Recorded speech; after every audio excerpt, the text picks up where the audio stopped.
OMB, Yep. you know what this briefcase is for? What's that? It's because I'm cashing in because I'm gonna be champion. Here you go. Get off your ref shirt. Oh, God. Welcome to TFS Pod. I'm your host, RIC-HARD, saying, what's up, everybody? Guess what I got this past weekend? And that's... Oh, boy.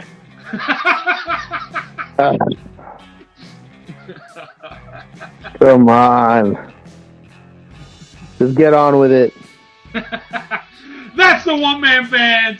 You're listening to... Well, let me do the spiel as Lou would want me to do it. He couldn't be here to enjoy the moment of me taking the title from him. He had to FedEx to me, in shame.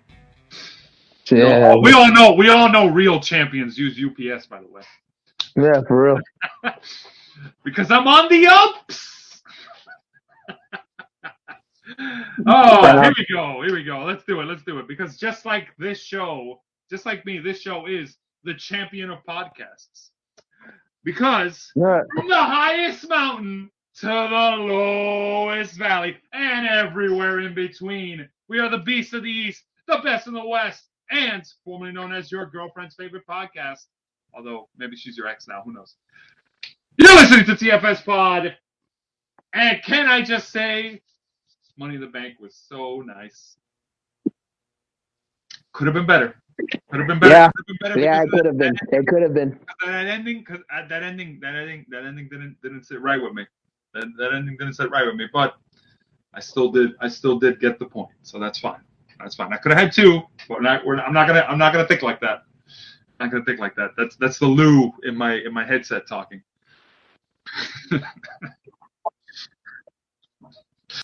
All right, but we have to. Speaking of Lou, he's not here to make the line, so I guess I have to say it. One man band, give us that line everybody loves. And once again, RIC-HARD pulling double duty back to back.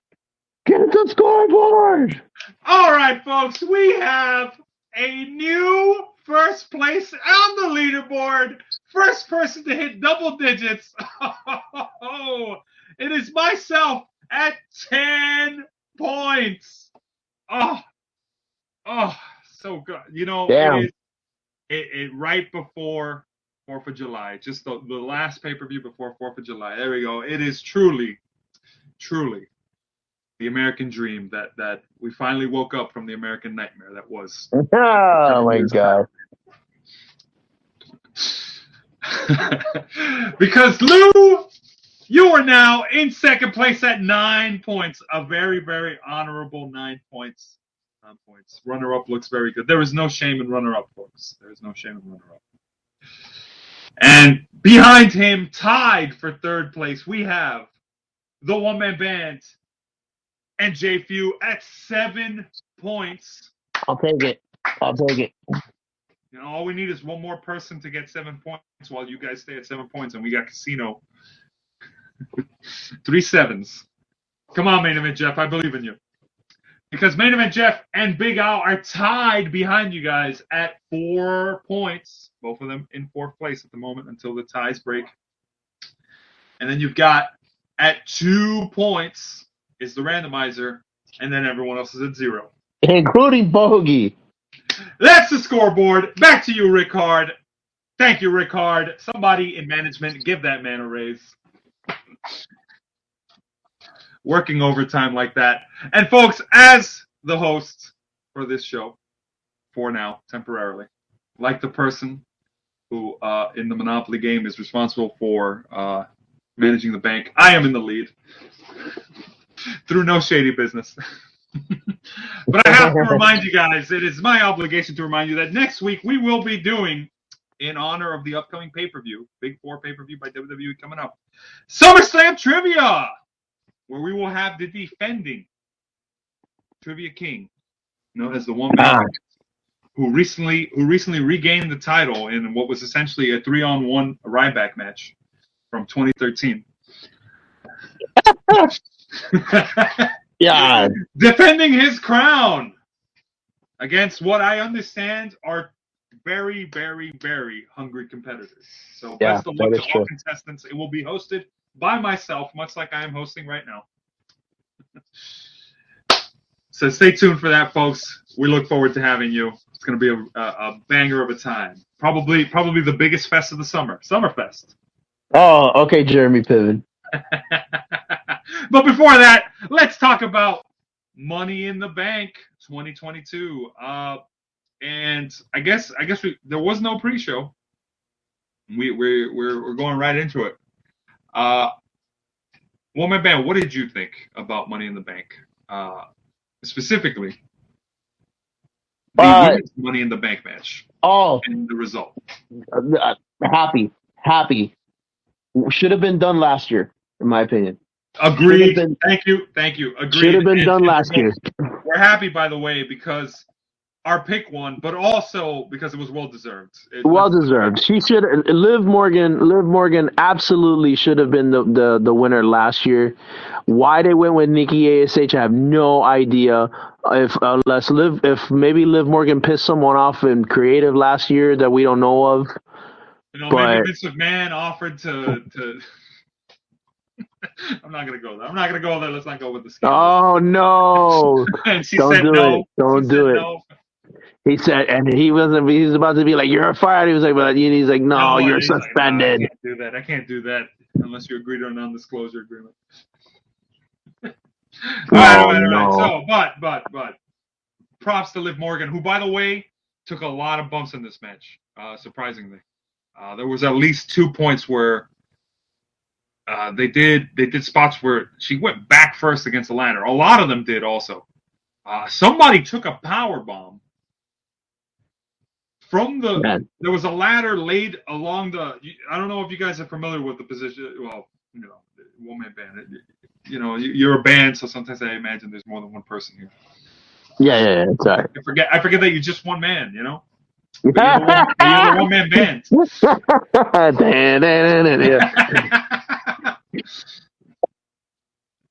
Oh man!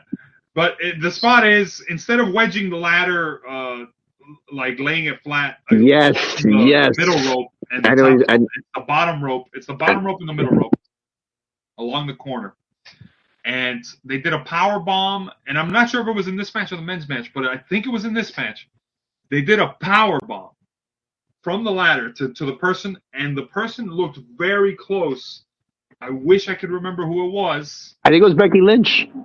Was it Becky Lynch? I think so.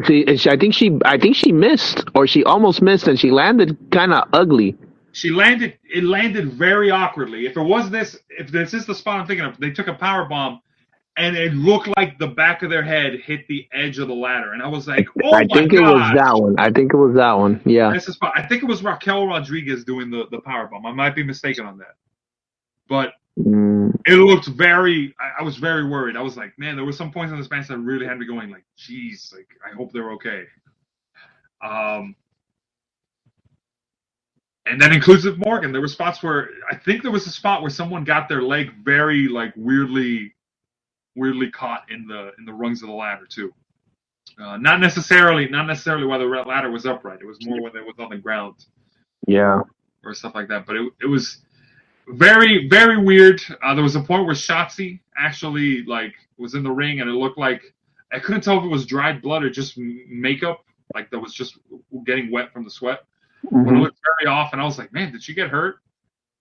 But overall, the right person won. I will agree with that. Yeah, absolutely. Should have been done last year. Nothing against Nikki Cross, Nikki ASH, whatever you want to say. But the gimmick change for Nikki ASH wasn't the right move. Or at least I didn't think so. No question. Destroyed Liv Morgan did shatter one of my predictions, though, because I predicted before the night even started, I said there will not be any same-day cash-ins. Whoever wins on both sides will not cash in anytime soon. They're going to hold it for a while. And I don't know what it is. But I want to say this. Not since Carmella has any women's Money in the Bank holder held it into the next year. Yeah, you got a point. And it's really starting to make me wonder, what the heck's going on? Do they just not like going through airport security with it? Maybe not. I don't know. I don't know what it is. Thinking about it. Yeah. Yeah, it's weird to me. I don't know what's going on there, but Liv Morgan, spoiler alert, does not hold on to the Money in the Bank briefcase for long before trading it in for a championship. But more on that later. Liv Morgan got the win and gave myself, Main Event Jeff, and the one-man band 2 points, because remember, Dos puntos. That works. Double points for more than 5 people matches. Amazing. That was a great start. It was. Thank you, WWE. But here comes the match that was a real deciding factor in the long run here. Yeah. It was Bobby Lashley versus Theory. Yeah, Bobby Lashley. Oh, there we go. I forgot. Yes. We gotta leave certain name pronunciations to the experts here. I will know my place as host next week. It's okay. No, man. It was a singles match for the United States Championship, and I want to remind people, because this is my moment to gloat. Even though this cost me later on in the show. I was the only person that said Austin Theory was going to lose. Yeah, Bobby Lashley. I said Bobby Lashley. Every single person. It was a 5-1 split. The biggest risk I took this night. You did indeed. You pulled the me. You pulled the me. You went bold. I went super bold. I remember Lou telling me, dude, my Kinko subscription is going to run out. He hit the easy button. He hit the easy button at Staple, and they told him, that's it. You're banned from using this. Say, get out of here. Get out of here. Your button privileges have been removed. Your button privileges have been revoked. Oh, man. Oh, that's great. Oh, man.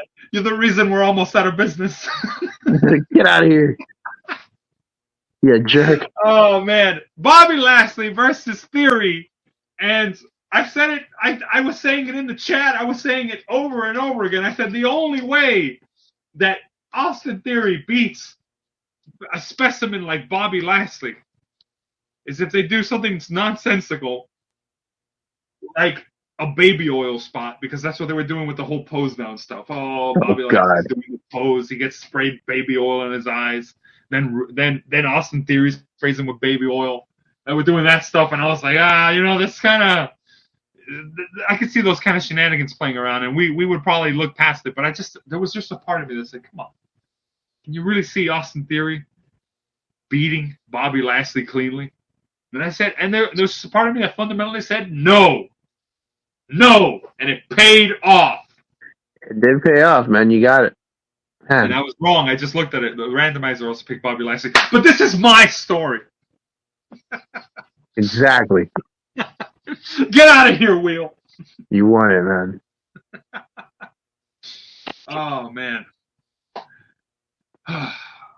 Austin Theory lost the U.S. title, but that will be not the last moment that we see him tonight, because he will make a comeback later in the evening, much to everyone's chagrin. Literally, no one was happy about that. Nope. Not a single person was happy about that. Next match was Bianca Belair versus Carmella, and this match was for the Raw Women's Championship. I'm not going to focus too much on it. It was not counting another match that was not originally advertised for the event, but happened later on. This was the actual shortest match of the night that was advertised. Of the matches that were advertised, I'll explain that later. 7 minutes 10 seconds. Bianca Belair won. Carmella did the sore loser move of pulling Bianca's legs out from the turnbuckle when she was celebrating and posing with the championship. And Bianca was like, "Really? Seriously? You're bitter?" Everybody was like, "Oh man, is this going to be a Liv Morgan cash-in?" No cash-in happened. Bianca got up, held her face, and I guess we're going to see Carmella continue this rivalry with a bitter, "Oh, I should have won." sort of deal. Anyways, next match was the Usos representing, the tribal chief who could not be there to defend his title because apparently Lesnar versus Reigns has to wait until SummerSlam. Yeah. They were defending the undisputed WWE Tag Team Championship, and they did it against the Street Profits. And this was, if it was not for, well, you know what? I'll give it to them even then, because Money in the Bank tends to be a spot fest, but this match actually had a lot of back and forth, a lot of great spots. I think I'm going to say match of the night for this, because there was a great deal of moments where we were all like, by the way, this was, if I'm not mistaken, this was a consensus pick. There were a great deal of moments where it kind of looked like the Street Profits were going to win it. A lot of near falls. Could have gone either way, honestly. And they ended it with controversy because the ref did not see, I believe it was Angelo Dawkins' shoulder up when the Usos got the pin. He was not in sight to get to see the pin, and Dawkins' shoulder was up. So should be interesting to see where they go with this, because the Usos did not win in decisive fashion. There was controversy there. It was very close. Match of the night, I'm going to say. Even with everything else, match of the night. Wow. It was a good match. If you have a chance, rewatch that tag team match. Right. It's not just a spot fest. It actually has near falls. It tells a story. It tells an interesting story. And the Usos are very close to losing their championship, I think. I think that's what they're building towards. Either way. Next match was, and this was another, let me make sure, because the randomizer has a tendency to surprise me. This was another consensus. It was Ronda Rousey versus Natalya. And to everyone's surprise, Natalya did not get squashed here.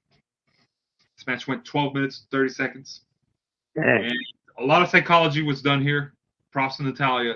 She basically worked over Ronda's leg, injured leg, with the sharpshooter. They were building up that story where Ronda had an injured leg. But ultimately, Ronda Rousey got the win. Yes. In what was basically a close match, to be honest. They kind of also went with it was kind of close. It was kind of close. But Ronda Rousey won by submission. And as she was celebrating, and I was like, no, because I was worried they were going to have her lose the briefcase. That would have really ruined my night, honestly. But I bet. As Ronda Rousey was celebrating, Liv Morgan came out, and this was the closest thing to a clean cash-in terms of,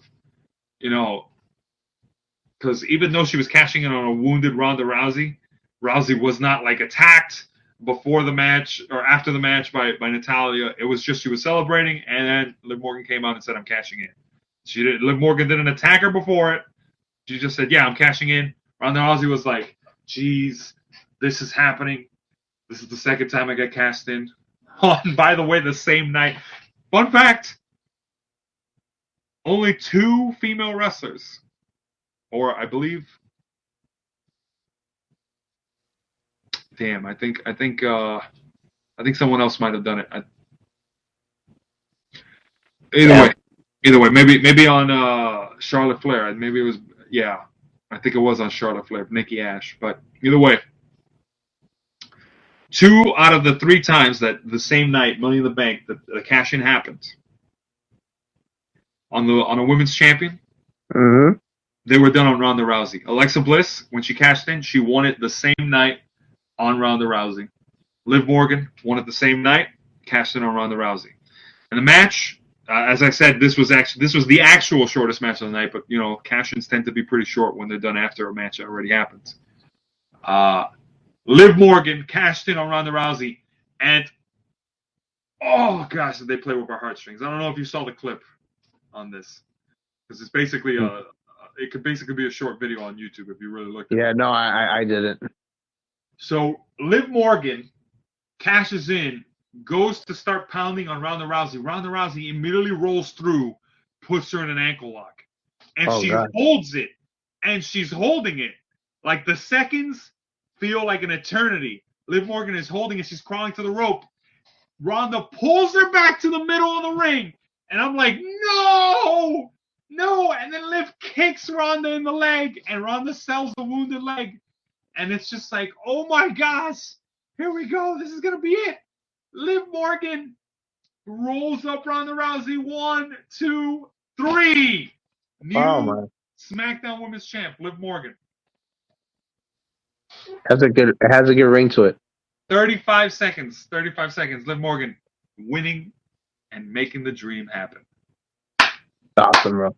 Well deserved. Well deserved. It was a long journey. Deserved. It was a long journey.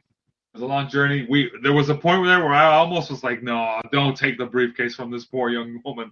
Please. And Ronda Rousey even gave her a handshake afterwards and raised her hand, I think. So, pretty sweet moment. Liv Morgan joins the ranks of, and this is funny enough. Here we go. Liv Morgan now is the only other person that can say this alongside Charlotte Flair to have gotten a pinfall over Ronda Rousey in a singles match. Mm-hmm. Because Alexa Bliss did not cash in on Ronda Rousey. She cashed Correct. in on You're right. I had to call that out. That was my mistake. I forget that Nia Jax used to be champion. Unfortunately. But, it was a fun story while it lasted. Either way, time to get to the match that a lot of people didn't like the last minute shakeup with. Because, we had Adam P. Well, all right, let's cover our bases here. Let's set a scene here. So, main event time, right? OMB. Mm-hmm. You got your pick. It was this has got to be the biggest. It's got to be the biggest technicality in the world here. Yeah, no question. Because you could have probably gotten the win over this. Here we go. Your official pick was, when the original 6 participants were made, was TBD, because they hadn't announced that Madcap Moss was going to be the 6th person, right? Right. So in the entry, your pick is TBD. And theoretically, Austin Theory counts as a TBD. Yeah, but no. But that's not how the rules work. Exactly. The TBD slot that was slotted there was for the Madcap Moss spot that was filled out. So your pick was officially Madcap Moss. 24/7 Lou's official pick was Seth Rollins. Main event Jeff's official pick was, I can't believe I'm saying this, Sami Zayn.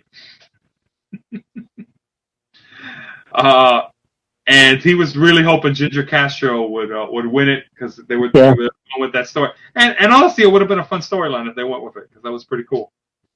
With the whole, I'm gonna sit on the briefcase for a whole year. I'm not gonna cash in on you, my tribal chief. Sami Zayn came out with a tribal, like a Roman Reigns shirt, by the way. Oh my God. He came out with that shirt. Like, yeah, I'm the 4th man. Oos. I got you. Oh my gosh. Jay Few also picked Seth Rollins, because apparently we make our picks based on who's on the poster. Randomizer went with TBD. Randomizer went with TBD on this. Also, which also means Madcap Moss. And I went with Riddle. Mm. And before the match starts, Adam Pearce comes out and says, well, guys, I'm going to add a 7th man in because, well, basically saying, it's Vegas, baby. And lo and behold, Austin Theory gets added to the match. Yeah. And from the moment that happened, I was like, oh my gosh, no. No, I could have had a perfect run. By the way, I was the only one with the potential to get a perfect run on this one. Austin Theory, and Main Event Jeff also pointed this out, because right now Main Event Jeff was in shot of beating me. Right, there were only 2 people who could have won me on the points. It was Main Event Jeff and and you, OMB. All right, I was waiting for it. You were there. I did the pause. I did the same pause you do for the bogey. for the Good so talk, good talk. so it was literally you and Main Event Jeff in the running for spoiling it for me, and I was like, oh man, there was a part of me that was like, no, don't give it to Sami Zayn, because I hate to break it to you, there was no part of me that was like, yeah, Madcap Mouse totally has a shot at winning this. Nothing against your pick, man. Nothing against your pick, but I think when you said TBD, you had someone else in mind to fill that spot. Someone by the name of Cody Rhodes, Oh Lord. who the weekend before 4th of July would have had the nickname American something in their name. But no, that injury angle's real. So TBD ended up being Madcap Moss. And I wasn't worried about that. I was worried about Sami Zayn. But immediately I was like, oh no. Austin Theory is going to. And Main Event Jeff pointed this out. He said Austin Theory screwed me at the beginning of the night and at the end of the night. God, man. The gift that keeps on giving. He said that, and I said, oh my gosh, that's so true. That is so true. Because he's like, dude, you still won either way. I could have won. Even though I want to point out because once Austin Theory came out, the cat was kind of out of the bag on who was gonna get the win. There were moments of hope. There were glimmers of hope because the person he ended up knocking off the ladder ended up being my pick, Riddle. So I still say, all things equal, Riddle would have won that Money in the Bank match had they not added Austin Theory, and that was probably the plan. But true. Good point. Austin Theory being the spoiler for everybody, including my night of a perfect run and getting 2 points to solidify my lead to get over Lou. Probably would have put him even worse under the weather than how he currently is. Austin Theory, your new Mr. Money in the Bank. And I guess he doesn't mind traveling with a briefcase because he hasn't cashed it in immediately yet. Or because Roman Reigns doesn't work on weekdays anymore. Either way, that was Money in the Bank. I was the sole person to get a point. Everybody else performed very honorably. I was very happy to see Lou get eliminated from the point running early on. That really had me wipe a bit of sweat off my brow. Next time, don't make picks off the poster, Lou. Wherever you are, I hope you hear me. But anyways, that is Money in the Bank. And I just want to say, if I may end this with a quote from one of the more impressive Money in the Bank, not Money in the Bank, world champions, that finally, yes, it is morning in America. And I want to point out that even though it has been a handful of days since I have been champion, I can finally say this. That I want to point this out because this is relevant. There has not been one single terrorist attack on American soil since I have been champion. God bless America.